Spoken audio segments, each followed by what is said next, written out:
channel.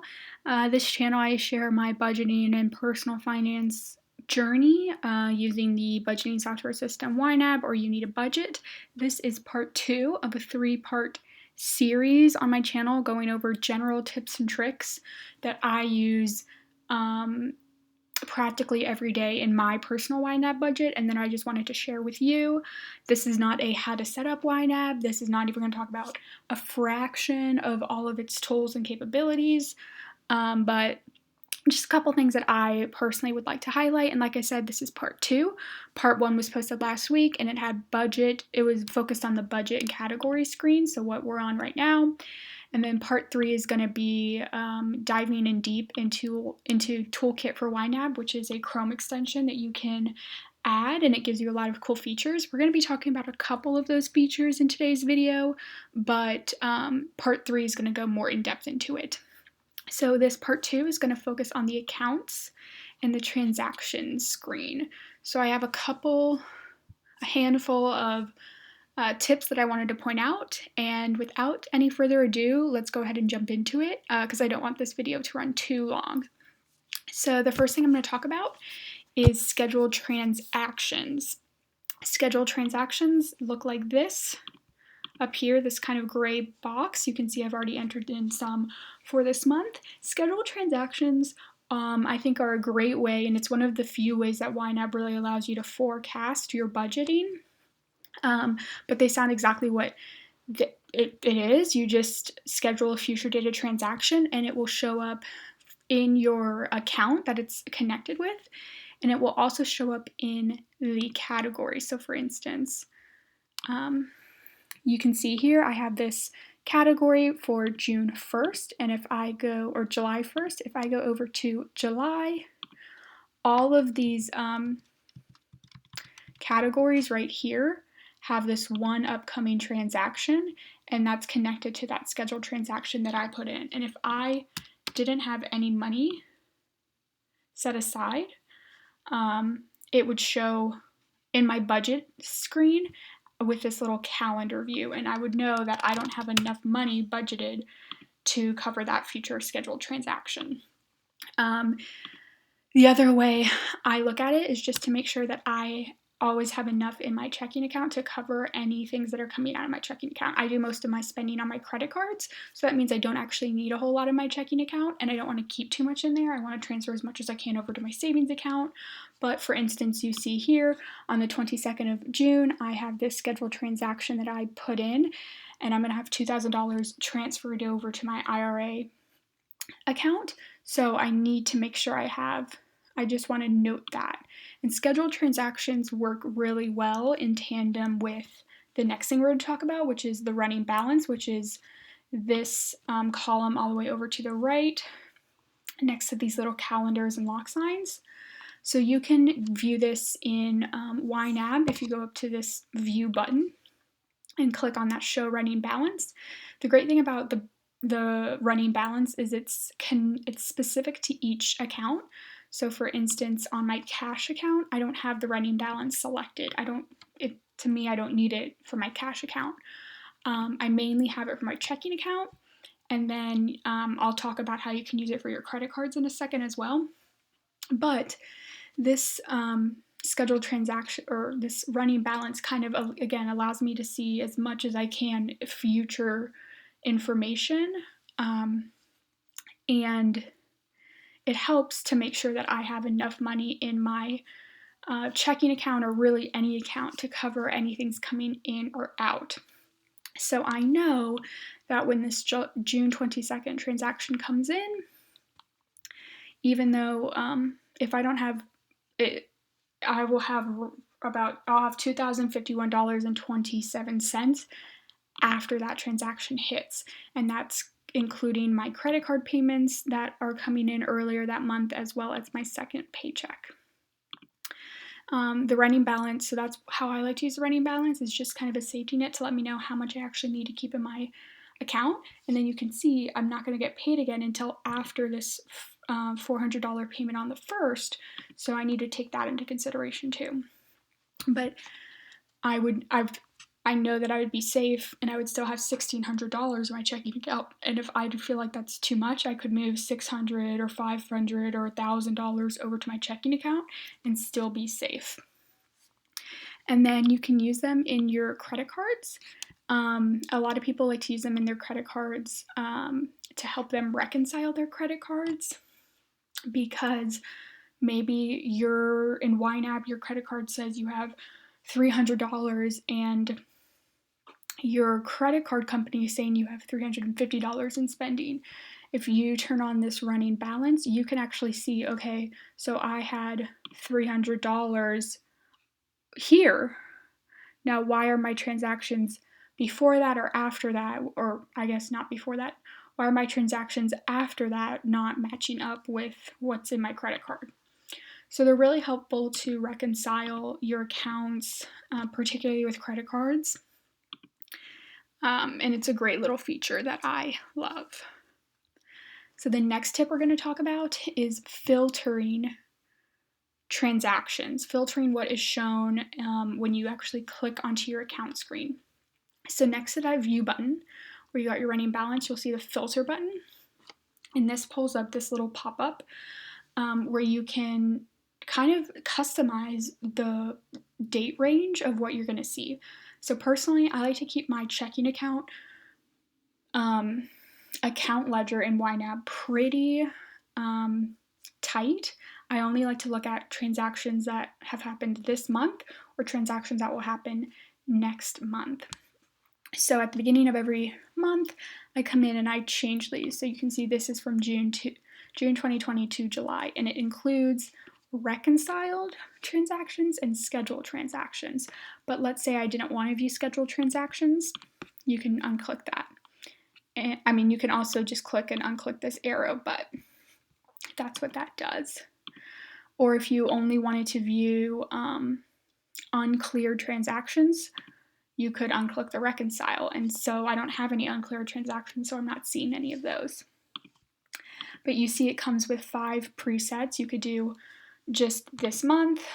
You could do the last 3 months, this year, last year, and all dates that you have. So the longer that you're in YNAB, the further back you could go with that.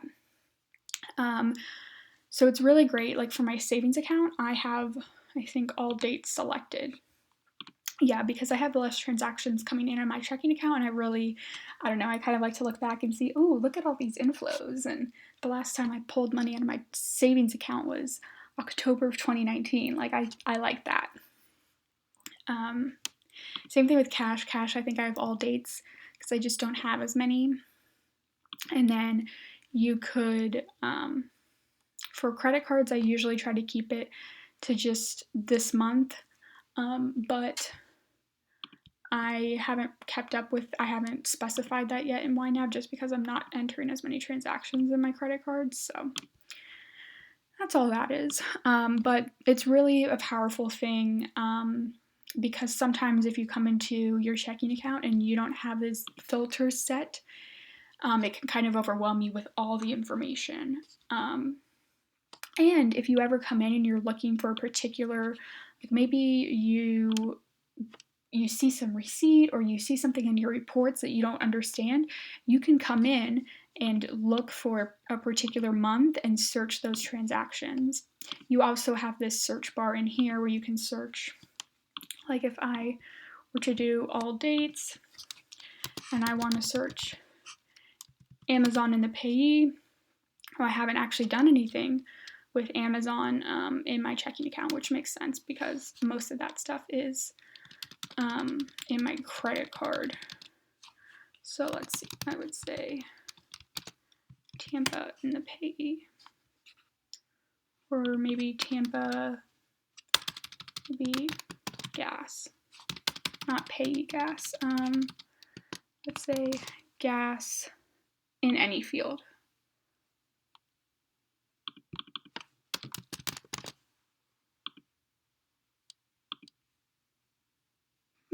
I guess I don't actually, no, again, I'm sorry. That makes sense. If I actually came down to my credit cards, I'm forgetting that I don't do any spending in my checking account. But if I were to look for Amazon in the payee. There you go. That's going to show you. I was like, why don't I have any gas transactions? Because I don't pay for gas out of my checking account. So if you combine the filter with the search function and you actually are in the correct account, it works really great, in my personal opinion. Let's go ahead and set that how I like it. Oh, and then clear search. June of 2020 to July of 2020. And then I believe in part 1, when I talked about the budget, I talked about how there were 4 places in YNAB where you can leave notes. 2 on the budget and category side, and then 2 on the accounts and transaction side. So I'm going to talk about those 2 things now. So the one place where you can leave notes on this kind of side of things is in the account notes section. So if you look, or if you scroll over any of your accounts, you're going to notice on the left-hand side this little notepad and pencil. So if you click on that, it's going to open where you can change the name of your account. If you linked your accounts, you can see that information. It's going to show you the present balance. And then you have these account notes. So this is a great place to store information like statement dates. So particularly for checking account or credit cards, you know, your statement might fall in the middle of a month. Your due date. If you want to track interest, so like this checking account gets 20.25% interest. Actually, I think it's 0.20 or something like that. Reward types. So again, for a credit card, and if I actually go over here to my Chase Unlimited, it shows my credit limit, which is 2.9K, and it shows my reward information. So I get 3% cash back on all purchases during the first year. So for me, that's up until October 2020, and then I get 1.5%. For Discover It, I get rotating 5% categories, and I could actually list those out, like January to March, it's gas, or April to June, or whatever, it's groceries. Whatever those categories are, you could list those out. You can use this to actually track your credit increases. So like I know for Discover, I've had 3 or 4 credit increases. I started with $500 and now I have like 5.9 or 5. No, I think I have like $5.2 thousand as a credit line. I just find them a really helpful thing. You could keep, I mean, it's up to you if you want to keep this. I'm not a security expert, but you could keep, you know, password information, or maybe you have someone at the bank that you've talked to. If you want to keep their name and their contact information in here, I think it's a great thing to do. And you can do that for your tracking accounts as well. So if I wanted to leave a note in this 401k, I could say transferred over previous 401k. That's like my old job 401k in May 2020. So I can just look here if I ever want to know about historical data about the account. And then the second place to leave notes is a little bit more obvious. It's this memo line.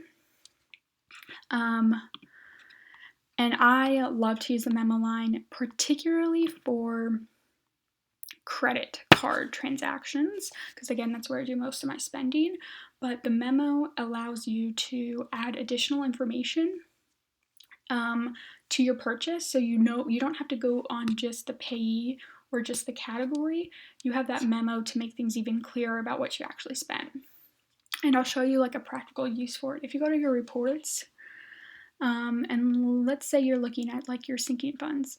I have no idea why I spent $50 here in April in car ownership. Like, I don't think I got my tires done. I didn't get any car maintenance done. So if I click on that, it will pop up the transaction that's associated with it. And here in the memo, you can see license renewal. And that reminds me, oh yeah, I paid for my license renewal then. Or why did I spend $55 in gifts in March? I don't have any friends or anyone's birthdays in March. Click on that. Mother's Day. Okay, I bought my Mother's Day gift a couple months early. So that's like the great thing about Memo. I highly, highly recommend that anywhere you can, you add in notes in the memo. Maybe not for, when you're getting groceries, you don't need to write groceries. Maybe you want to track, like, something that I used to do is when I'd get gas, I would put in the memo how much gas was per gallon. I mean, it's kind of useless data. I kind of stopped doing that, but it allowed me to track that. For a lot of people use the memo to put like check numbers. So if you write out a lot of checks, you can put the check number in the memo. Or any really note. If you're being reimbursed for something in the future, maybe you leave that as a memo as well. It's a really powerful tool. And if you have any transactions that are a little bit out of the ordinary that you think in 3 months you're not going to remember what that was for, just take the extra time to add a memo. So I have next, I'm going to talk about managing payees. So if you come up to where your budget name is and where your account information is, and you click down, you'll get like a new budget, open budget, make a fresh start, budget settings, and then this manage payees. If you click on this is going to open up all of the payees that you have entered for all the time. And if I click here, you can see I've entered 80 different payees, or I have 80 different payees. So sometimes what happens is you go to a restaurant and you only go to that restaurant like maybe that's the only time you're ever going to go, or maybe you only go to that restaurant like a couple times a year and you're really specific with that restaurant. Like here, I went to Burger King and you can see here, show one transaction. I've only been to Burger King once in the past year and a half. So if I wanted to, I could change this to fast food. And so that way it broadens out the payee so that I can use it for other transactions. And then I don't need to add another payee for McDonald's, or another payee for Wendy's, or another payee for Chick-fil-A, or another payee for like whatever the fast food place that you go to. So if that's just something I wanted to point out and make sure that you guys are aware of. I've actually come in here multiple times to change, or you can merge. So again, like maybe so like this is a coffee shop, and I don't know if I have another, oh yeah, I have like Starbucks probably. Starbucks. If I wanted to combine these two, I could and just rename it coffee shop, which is really good if there are things that you just don't need to track. Food truck. Like I don't go to the same food trucks every time I go to a food truck, but I just have a general food truck because for me I don't need to know which food truck I'm going to in that time. But maybe you entered in a specific food truck name once, and then you go to a separate food truck a second time, and you find yourself like, why do I have all these food trucks names in there? I don't even know what these are. You can combine them with the manage payees section. So that's one of my favorite things to look at. Especially I'll look at that maybe once every 6 months, and I'll see how many payees I have, and if I feel like it's getting to be too many, I'll go in there and clean it up. And then finally, we're going to the last 2 tips, and this involves the toolkit for YNAB. So my next tip is to enable color flag labeling in toolkit. So in YNAB gives you this flag icon, and it comes with 6 colors: red, orange, yellow, green, blue, and purple. However, it doesn't allow you to name any of these. It doesn't allow you to name any of them as a default. So if you go to Toolkit for YNAB, you go to the account screen, and then you come down to the Set Custom Names and turn that on. It will allow you'll get this little option down here to edit flag names, and then you can come in here and name them whatever you want. So not only do I suggest that you turn that on, I also suggest that you actually use these flag names. So I don't suggest you use them the way I do. I use them a very specific way. The way that I use these flag names is to track the type of transactions that are coming in and out, mainly of my checking account. So you'll see here, they are, so purple means it's a transfer. If it's a transfer, it's usually in between my checking, savings, cash, or Venmo account. Blue is other income or reimbursements. So like cashback or interest or like reimbursements from friends or family I color that as blue. Green is employer income. These are paychecks. Yellow is anything that's like auto payment. It's something like I scheduled or is reoccurring that I know I need to do, or it's like a planned expense, like it's okay. Orange is retirement, so any money that's going to my IRA. And then red is credit card payment or student loan payment. I don't think these are the most efficient ways to use the flags, but this is how, for now, I am currently using the flags. And the reason I'm doing this is because it's one of my goals to limit as much as possible what's coming in and out of my checking account. I don't want anything coming into my checking account that doesn't fall into one of these. If it's falling into one of these, I want to make sure that I'm not doing too many of those. Most of my transactions should be in my credit card. If I get any reimbursements from friends, it's probably going to be through Venmo or cash.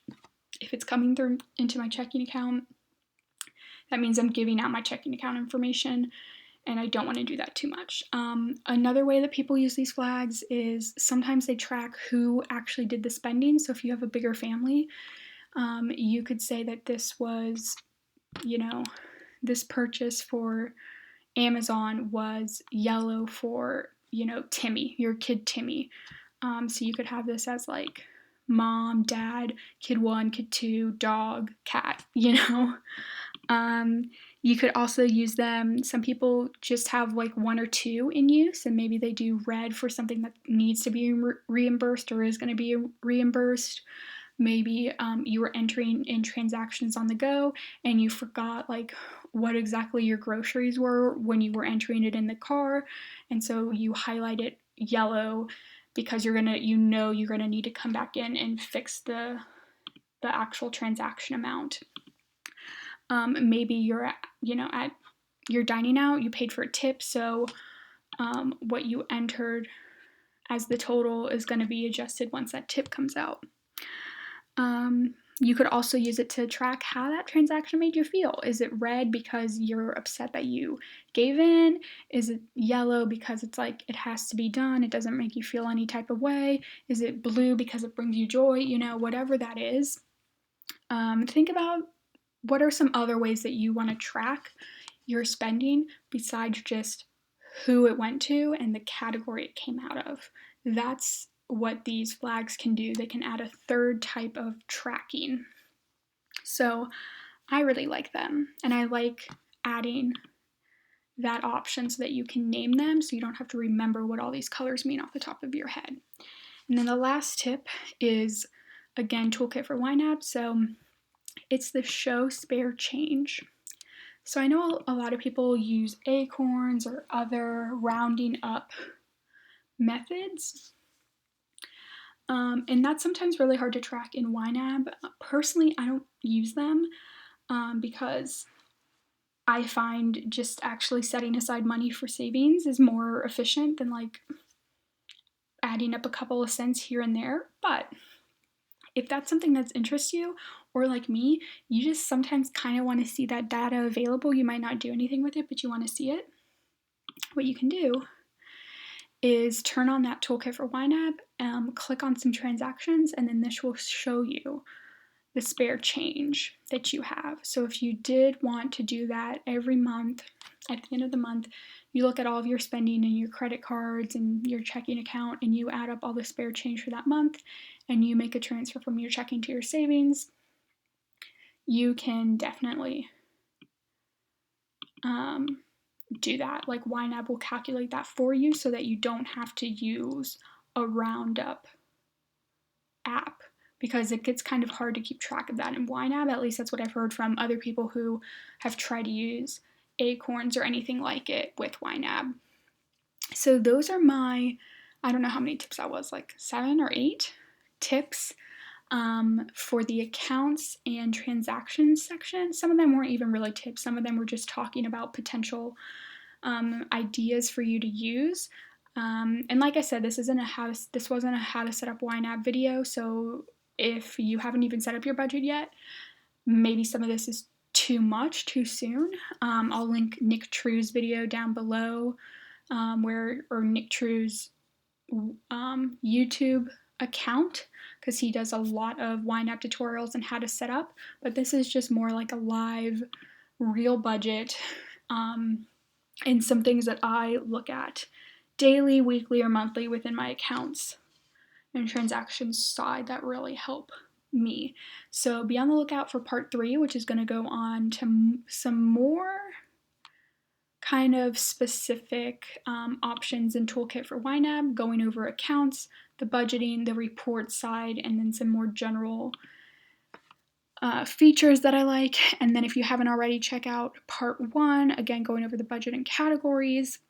And then stay tuned because next week I should be posting my paycheck number 2 for June. I posted paycheck number 1 last week, so go ahead and watch that if you have not yet.